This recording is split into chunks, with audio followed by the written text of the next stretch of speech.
Well, I know a few of you may be still eating. Please continue to finish up. We're going to get started with the presentation. First off, let's give a round of applause to the Blue Chip staff for such a great and for all the service. And also, I want to thank Access LaPorte County and the Herald Dispatch for being here to cover today's luncheon as well. So, without further ado, let's bring Skylar and Caroline up to continue on with the presentation.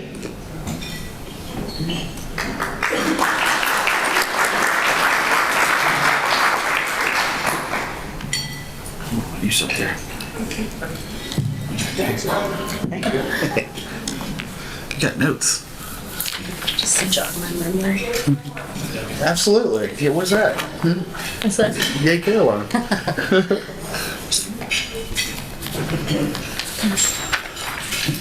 All right. Well, once again, thank you both for being here. Start out with a question for both of you, but get some introductions as well. How does the collaboration between the planning department and the EDC contribute to overall economic development strategy for the city of Michigan City? It's Should I take it off or not? Yep. Or just lean into it? Oh, God. Oh, I feel like I'm going to break it, Danny. Don't break it. Oh. I know, right? These aren't cheap. Give me a start? Sure. So, Introduce yourself. I'm Skylar York. I'm the Director of Planning and Redevelopment for the City of Michigan City. It's good to see all you guys here today. And thanks for coming out. This is always an exciting event. I love doing it. I love talking to everyone and getting to meet you and just talking about all the fun things and exciting things happening in Michigan City. Introduce yourself. Yeah. I'm Caroline Cartagena Edwards. I'm the Economic Development Manager for Michigan City. And then So how do we work together? A few years ago, Clarence and I have always we've been friends for a while. He's worked here about the same amount of time I have, about 9 to 10 years. I think I'm going on my 10th year here. Other cities that we've been to or that I've worked in, they have the economic development director. Typically, most cities do. And while I think both of us had worked in cities where we'd had the positions, but I don't know that they worked so collaboratively together. And when me and him started talking, I think our goals aligned from the standpoint of the city. And it really makes a symbiotic relationship in that when they're bringing in developers or companies, things like that, I started sitting in and I could answer their zoning questions right there and there. So that typically, when a developer comes in, economic development would meet with them, and they have to write me a letter, file a FOIA, and do all these other things that they have to do to get to me and get that letter back. And I think seeing the face of the city, having a face to look at, having someone to greet them, but also having someone to answer the zoning questions, the subdivision questions, how long does it take to get a permit? Those questions is really important, and I think that's the role that I think I play when I go to meetings with Clarence. Clarence plays the economic, really the specialist in economics, and I think I play the specialist in kind of how do you get through the process of the city? How do you get through the permits? How long does it take? How much are they? So that's kind of how we started collaborating originally. Now it's grown into really even more than that, where we are collaborating on the train station, or we're collaborating on SOLA, or we're collaborating on many different things, because there is an economic component to those large developments, the jobs created, the spin-off products that they're needing, things like that. So that's kind of how it all fits together, I guess, from my standpoint. I'm going to hand it over to Caroline and let her add some things into this. I hope I answered that question pretty well. You did. Yeah, I think from the economic development side, so I'm filling in for Clarence. Clarence also was not able to be here today, but we're constantly answering questions about the incentives that we offer. What's the TIF? What's the tax abatement like? Things along that nature. But we're also approaching it from a socioeconomic standpoint too, thinking about how we can be giving back to the community in an impactful and meaningful way. So we're trying to kind of combine the economics with the socioeconomic components as well. So Caroline, next question for you. As you were starting to lead into it, can you discuss any recent partnerships between the Economic Development Corporation and local educational institutions to foster workforce development initiatives? Yeah. So me and Danny, we're a part of That's the setup. the Michigan City Education Committee. So something that our office has been hearing for years is that there is a gap with the workforce and the needs and getting students to be able to leave Michigan City High School and be prepared for the workforce. So we set up an education committee, and these past couple months we've been really busy. I know I did one strictly with economic development where I took Marbach, GAF, Sullivan Palatech. We took them to the Compressed Air Academy, and they were also able to see what's going on with some of their other like CTE classes and see what the kids are doing and see what they're learning and start talking to them and letting them know about the opportunities that are out there for them and hey, what are you interested in? And then most recently with the education committee, we took a group of, I would say like 20 to 30 it was. Yeah, 20, I think. 20, okay, 20 counselors from Michigan City area schools, from elementary all the way to high school, and we took them to different places, different industries. Tom and Blaine, Sullivan Palatech is a huge supporter of everything workforce development related, but just kind of getting them oriented with what is going on and what industry looks like, because I know for me, when I first thought industry, I'm like, oh, dark building, like nasty, and then I'm walking these places and I'm like, oh no, like it's clean, it's nice, like you have opportunity to move up.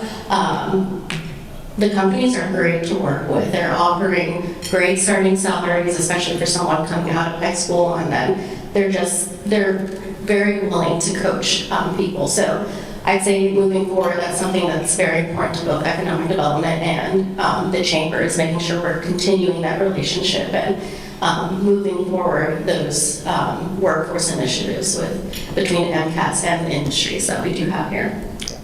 Skylar, next one for you. How does the planning department collaborate with local businesses to ensure sustainable growth? How do we do that? Well, we try to, with our local businesses, we take a personal approach with those. I sometimes will even take those calls myself to make sure that if there are local businesses and they're looking to expand, I have one right now that we're working with. We went ahead and put them through development review immediately. They haven't really even subdivided the property, but we know that they're buying, they've purchased the property, they're ready to build. They're going to build about a $20 million building there. They've been here in the city for about 40 years. But they've never built a building, and they're going to build their building, and they're choosing to keep their services here in Michigan City. I want to make sure that we are doing the right things and that we're ushering them through the process, and that we're almost like holding their hand to some extent to make sure that they get the questions answered they need and that they're hearing the answers that they need, because it can be a scary process. When I met with them, Clarence, actually that's one of the partnerships. Clarence brought me in on that and said, hey, we got this company, they approached us, they're going to build a new building. What can we do to help? Let's take personal attention to this and make sure that it gets through the appropriate process. What was the other piece of that question? Read it one more time. How does the planning department collaborate with local businesses to ensure sustainable growth? Yeah, so I mean, sustainable growth, I feel like that is sustainable growth, that we're keeping our companies here and that they're able to expand their workforce and hopefully potentially hire more of our hopefully get our employees from Michigan City or people moving to Michigan City to work at those companies. I think that's just as good as well. So yeah, I think that's kind of how the planning department takes that approach. We do work with external businesses that are looking to relocate as well. It's another piece of the puzzle that Clarence and I work with. I would say that we meet with them, hear it out, see if it's a good fit, just make sure that the place they want to go is zoning appropriately, or is subdivided appropriately, things of that nature. So that's the kind of that, going back to that first original question, that's kind of that relationship that Clarence and I and the EDC and the planning department can have together. And I would say to you, it's not just me, my other two planners, Sylvia and Kyle, are very, very versed. They work very closely with Caroline and Lily, and I think that we have a really good, I see it as a team. You know, the EDC and the planning department is really a team, and it's the team to really help with the growth of businesses, big and small. We actually do a lot of the work with even the downtown businesses we work with, in the 2,500 square foot old building downtown. We do that as well. Well, speaking of zoning, how does the planning department address the challenges to accommodate both commercial and residential needs? All right, I can take that one. So our zoning code was put in place in 2010. So it's about at the end of its life, and I've talked to Mary a little bit about this, that we really do need to be preparing for the future. And zoning is one of those things that really affects economic development and residential development. It really does. I don't like telling people, you know, you have this piece of land that really should be residential and it's own manufacturing, and it really breaks my heart because it's like, no, that should be residential. And then there's this long process to go through to change it, which I've done, and I do it. But it's just not, I don't think it's sustainable as to basically maybe strategically overhaul some of our zoning codes and make sure that we're preparing for the growth that we're going to see. I think in 2010, they did a really good job of honestly putting some really interesting things in our zoning code that have allowed us to, like the train station downtown is a really good example. We had this small little section in about this big in one of our zoning codes, in this huge book. The book's this big, this section's that big. And it said TOD, well, transit-oriented development. We were the only city pretty much across the whole transit line, the new double tracking, that had that one code in there. It actually allowed us to do the building that you're seeing being built down there. It allowed that to happen. If we hadn't had that little bitty section in there, I don't know that we would have been prepared for that. So there were these good things. But I think now we got to think more strategically about what are the things we're trying to encourage. Growth of business here in town. Residential is a big deal right now across the nation, especially in Indiana, they're focusing on it. I think we need to be preparing for that. Our comprehensive plan, which is the other piece of the zone, comprehensive plan kind of guides the zoning piece of it. In our comprehensive plan, we have what's called the future land use map. That kind of guides any type of rezoning or comprehensive rezoning that we would do. It calls out, luckily it calls out a lot of residential zoning in there that's allowed me to take some of this land that would otherwise be vacant because it's not, we're not going to see an M2 come down next to our lakefront that isn't a big enough piece of land. They're looking for 250 acres on the edge of town rather than inside our city. So it allows me to kind of take that piece of land and rezone it into what it should be, which is residential. I think strategically too, we should be looking at our corridors, which are Michigan Boulevard, Franklin Street, and I would even say on the west side, I think Willard is really a good corridor to start looking at. Willard historically had mixed-use buildings on it. We strategically kind of tore down those buildings over time, but the zoning still exists there. And I think we should look at maybe building some mixed-use back on Willard Boulevard or Willard Ave. I think that's one that we really should look hard at, as well as the Boulevard. We haven't really paid much attention to those in the past. We've paid a lot of attention to Franklin, and we've done a really good job with Franklin, keeping things on Franklin. But I think the future is really Michigan Boulevard, which we just expanded our TIF over there to allow a tool to do improvements there. And then I think on the west side it would be the Willard corridor, especially with the prison going away in the next few years. Willard goes through, and it's one of the streets that actually goes across the double track. So I think we could see that come back to life in the near future as a mixed-use corridor, which is historically what it was. It was a mixed, you had a commercial on the bottom and residential on the top. We can see apartments coming back in there and things of that nature as well. So that's kind of how the zoning works and how we balance it. I would say in the near future, we really need to look at maybe not overhauling the whole entire zoning code, but looking strategically at these corridors and making sure that we're putting we're allowing density to go back in them because they're on bus lines, and then with the double tracking, making sure those bus lines then can connect. I think you can all kind of connect together there. So that's a little bit about it. It was long-winded, sorry. I get excited talking about that. All right. Caroline, next one for you. How does the EDC attract new businesses to Michigan City, and what incentives are offered to encourage relocation or more investment? Yeah, so Clarence does a lot of traveling, attending different conferences. I've kind of, been helping him with that lately, but, just really networking and meeting people, and you have to know the city that you're working for and what, people are wanting, and just making those connections. Today, Skylar and I had a meeting with someone, and they're hearing about us because of the marketing that we have going on. So marketing is huge for us, and kind of getting our name out there and letting people know that we're here. We're right in between Chicago, Detroit, perfect location. We have a beach, It's not a huge city vibe. We have small town vibes, but like big city kind of amenities, Everything's, relatively close. So you don't. The girl that was in our meeting was from Chicago. She's like, I am over this travel. She's like, I am ready for, to come and like kind of be in that small town vibe. So just kind of knowing your, the city you're working for and what I would say the uppers are looking for, as well as the residents. It's so important to make sure that, you have a balance of both. It can't be one way or the other. Everything kind of has to play nicely together. But incentive-wise, we have TIFs, tax increment financing, tax abatements, there's UBC, and I mean, really, it just depends on the project. But most often, we're looking at TIFs and tax abatements when businesses are coming in or expanding in Michigan City. And Caroline, we'll stick with you again. You just recently went through a strategic planning process. Is there any insights you can share with the audience here today?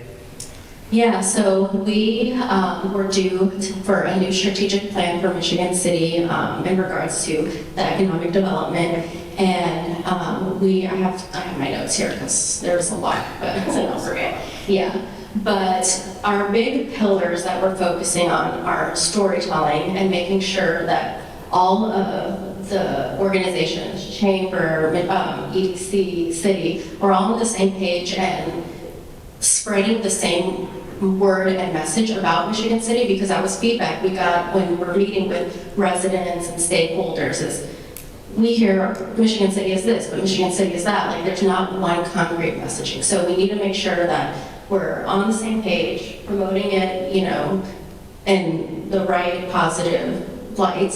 And I think that's going to help a lot. But another thing is placemaking. We have a lot of development going on in downtown, and we want to make sure that we're also focusing on the areas that surround it. So Vibrant Michigan City is something that's near and dear to my heart. When I joined the EDC, that was kind of one of my big projects that I got tasked with. But it's basically, we worked with Brookings and Lisk, who are two huge national nonprofits. They came in and we had several community meetings and just really listening and figuring and pulling out, extracting what is it that the residents of Michigan City want to see and how do they want to be a part of the change that's happening. So we published a playbook about a year ago, and there's a lot of different agenda items in there, how to connect the youth, affordable housing is in there. Obviously we have, the big projects like the legacy sites with the prison and IPSCO. But it takes capacity to be able to make sure that this gets done. So I'm so grateful to the City Council and Mayor Angie for supporting a new hire for us. We have a community development manager now who's going to be making sure that those Vibrant Michigan City initiatives are moving forward, kind of connecting with those who said they were going to be involved. And then I threw Michigan City's name in the hat for an international grant through the International Economic Development Corporation. And we competed with 500 different cities across the United States. made it to top 100, and then we're finally a part of the last 60. So we have been awarded a fellow for 2.5 years, fully funded from the International Economic Development Corporation for council. And it's huge news for us, and he has extensive experience in entrepreneurialism, and he's based out of Kansas City, but he got here in April and has experience nationally, internationally, has connections, knows how to make things happen, and he will be with us for the next 2.5 years to kind of make sure those Vibrant Michigan City initiatives move forward for the placemaking part. But workforce development, we've chatted about that. That's huge for us, making sure that we're getting quality people here, and not that we're cultivating quality workers here and connecting them, not just for manufacturing and industry, but we're becoming a healthcare hub. We have Franciscan, we have North Shore, we have HealthLink. We need healthcare workers, so figuring out how do we connect those students to those opportunities. And there's a lot more that I can go into great detail about, but we will be publishing. Economic modernization was one of our other pillars. You want to explain that one? So economic modernization, so the last pillar is economic inclusion. I'm gonna let her talk about that. I'm gonna let Caroline talk about that one. Economic modernization, one of the pieces that was part of that was really modernizing the way that we interact with developers or businesses and things like that. One of the things that my department is doing right now is we put an RFP for automation. We are not an automated city with respect to filing a permit. We still work on paper, and we did almost 3,000 permits last year in the city, which is a lot for a city of our size. And they were all paper, and that's really the problem. It's an issue because we're pushing paper, we're paying for paper, even in an environmental sense, it's a problem. But it's also not easy to file that permit. You've got to come into City Hall to do it. You can't do it from the comfort of your house. You can't do it in California. You got to come here. It just becomes really complicated. So that's just an example of economic modernization. I know that sounds like how's that economic? Well, it is. If you make it easier for people to get permits, it's easier to fix their house. It's easier to open a business here. It's easier to rehab your business or renovate your business or expand your business. We've about gone as far as we can without automation, and we will be automating hopefully by the end of this year. I interview next week with about 4 potential automators, and we'll see what they have to offer to the city, and then we'll go through the painful process of getting all of our paper documents into digital documents and making them available. And then the other piece of that is Mayor Angie is she's creating a new website now, which is very exciting for me. And then we'll have a landing page for those permit documents. You'll be able to go to our website. What do you want to do today? I'm envisioning this in my mind. What do you want to do today? Oh, I want to file a permit. And you can go file it. It goes out to all the various departments that it needs to go through. They look at it, ask you questions. Maybe there's no questions. Sign off on it. Hey, your permit's ready on your phone. That's my envision. My vision for it. I don't know. It probably won't work that way. I hope it does. But we really do need to focus on really automating. A lot of the cities around us are automated, not just permitting, but having good websites and good information for our citizens. And I think that helps. That makes it's what we need to do. Okay, I got one last question for the two of you, and then we'll open it up to a few questions from the audience, and then we will be wrapping up. But many times we hear about projects like the Devil Track for what seems like many years.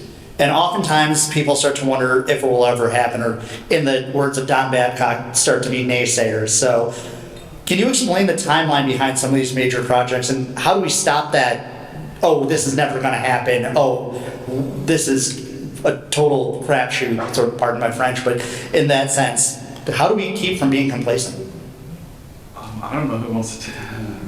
I think we'll tag team this one. So it takes a while.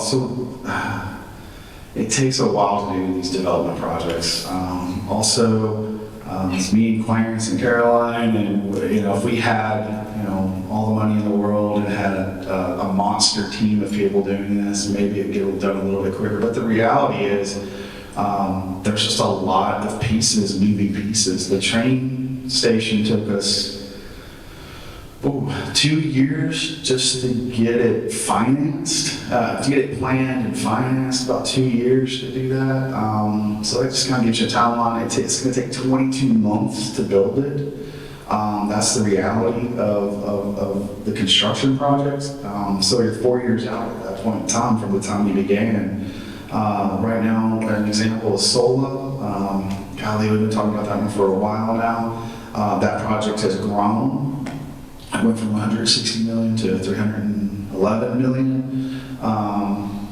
So we had to go back to the drawing board with that one. And just one of the pieces that we have to do is to figure out the incentive. We have to take that project and basically go to the assessor's office and say, how are you going to assess this? How much tax does it throw off? How much increment does it create? So that we know what incentive to offer to them and make sure that we don't, as a city, as a citizens, I don't want to pay for a bad decision. I don't want to, and I don't, as the director, I don't want to make a bad decision for the citizens of Michigan City. So making sure that we have all the knowledge that we need before we enter into any type of agreements, make sure those agreements are solid, and that they have clawback mechanisms in them, and that there's guaranteed returns. And if no return, if we don't realize that return, we get the project. We take over the project and get it done, where we're not sitting on, for example, Pine Street with $3 million in the ground. I don't want to do those things anymore. I'd really like to get projects off. I like to see them get finished, and Clarence does too. We all do, right? The reality is they take a while to do. With another one, like the prison, the reality is we're going to put that out. It's going to move in 2 years. There's going to be some lag. There's going to be some selective demolition. There's going to be needing to go to the state and talk to them about what we need to make this work. So we're still a little ways out on that one. It's very exciting because if you don't start now, then you're 30 years out rather than 10 years out. So those are just some realities that sometimes I have a hard time putting them in my head as well. So. I can totally understand because this is. I get it. Yeah, this is my first year in this field, right? So it's like, they said they announced that project forever ago. Shouldn't there be like at least shovels in the ground? But yeah, what I've learned is that just there's so many people involved, so many moving parts. Things are constantly changing, and again, the team. We're not a huge team, so it takes time. It does. It truly takes a village. Yeah. In this situation, yeah. There are a lot of people that you may not ever see that they're touching these projects too. They're in Indy. There are attorneys that we pay pretty premiums to make sure that we get the language right and we're not signing bad contracts. So we got a time for at least one or two questions, if anybody has any from the audience. To the back. What is the timeline for this whole development? I don't know that I have any timeline to get in the ground. Hopefully by the end of the summer, maybe fall, but we're still working through a redevelopment agreement at this point in time. So I don't want to give you we'll be in the ground in August. I don't know that for a fact because there's even with the train station, there's always setbacks that happen, and they're sometimes not in my control or anyone's control. They're just the reality of the changing market right now. Any other questions? There's got to be more questions. Can I ask, what about the 7th and Franklin? For a while, there was talk of a plaza going there. Yeah. That's still. Yeah, so let me share about that. That one makes me happy too. That's a really good one. So we have appropriated about $70,000 for the 7th and Franklin. We'll call it the green space, Plaza Main. I call it a plaza. It just is what it is. Hopefully it will be. What we're doing there is we're going to be electrifying the plaza and putting some electrical boxes in the ground, at least getting it prepped, because the issue with why no one uses it is because there's no electricity there. It's kind of hard to have an event without electricity. And the next thing I'd like to do is hopefully get some water. I haven't figured that one out yet, but I figured out the electrical one, and I got us to a reasonable amount of money to invest in there. So what's going to happen is IT, it's a partnership between the Redevelopment Commission and our IT department. They have a directional driller, so they're going to bore some chases for us out there.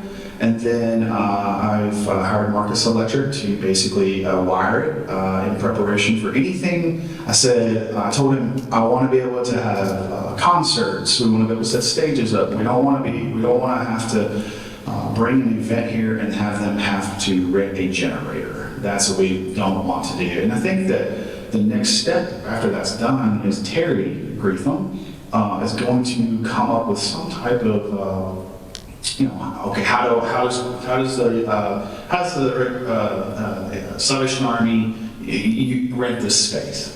What's the rules and how much power do we use? So we can open it up to community members and any organization that would like to use it is kind of how I envision it. So it kind of programs itself to some extent. So that's going to be happening in the next few days, hopefully.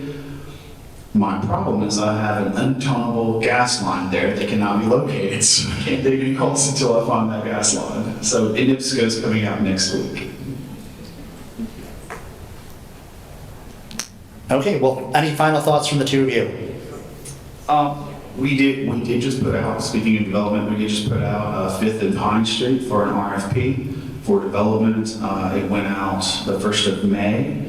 You may have seen Mayor Angie talk about that a little bit, or her talk about that a little bit. That's a very exciting RFP. There's 8 acres of land between Pine and the Boulevard, 5th and 6th Street. We put it out to RFP for development. One of the requirements of that development is that they need to come with a grocer in hand. So we met with developers last week, I think it was last week, 2 weeks ago, and we had about 35 individuals here from various companies walking around downtown, looking at our downtown. We had an opportunity to talk to them, so they Mayor Angie, and that's kind of what we're looking for there. So hopefully they're due back, I think the end of this month. For end of this month, and then we will we'll narrow them down, and then we will move through a selection process and hopefully have a development partner to move forward with in September, October. And the only thing I'd add to that is, I think we're being a little more strategic with this RFP. It's a 2-part RFP, so part 1, they have to demonstrate who is their team, what is their experience, and most importantly, financials. Because I know I wasn't here in the area when a couple of projects failed in the past, but that was the reason. Ultimately, the financials could not work out. So before we move any further with any one of them, we want to make sure that they have the team experience and financials. And then from there, we're willing to see, what their designs are and what their vision is for the site, and does it match up with what the city wants and needs. So, yeah, we're excited.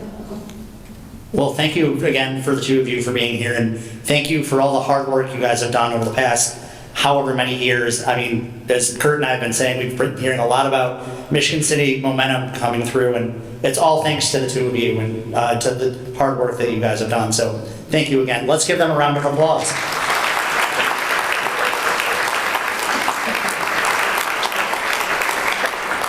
Well, this concludes our luncheon, so thank you again for everybody for being here, and have a good Memorial Day weekend.